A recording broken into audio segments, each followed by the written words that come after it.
थन नहीं अनेक थन लोफर पहिने देख थन आवत हवा स्टार राजा टीवी छोड़ यूट्यूब में आजा। हाँ ये स्टार राजा आए हवे भाई राजा लफाड़ू गाना चलते भाई के पाड़ू फाड़ू जब लगाते टूरी में झाड़ू अब गावत रही थे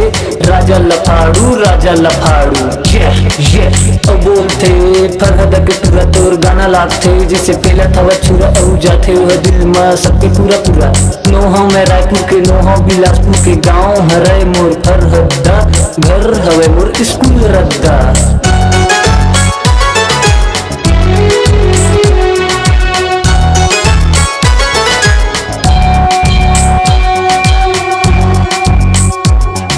घूमे बर आए मैं महमाया माता खवे मुझ पर छत्र छाया विराजे रतनपुर में महमाया चलता हूँ मैं रखूँ गया सच दिल से माँ को करता हूँ फरियाद वुडू है आइस करत हूँ मैं फरमाइश स्टार राजा बने खवे मुरो ख्वाइश। ये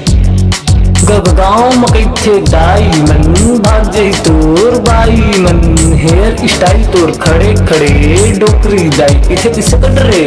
ब्लैक रही से तोर बाल लगावा काटुआ तोर गाल बेटा राजा लफाड़ो संचल था चाल बेटा राजा का नाम हो जाते बवाल पूरी टूरा सुनते राजा के गाना किथे वंस मोर एक बार और लगाना नाना तोर नानी डोकरी छोकरी सब तानी सब बेटा स्टार राजा के दीवानी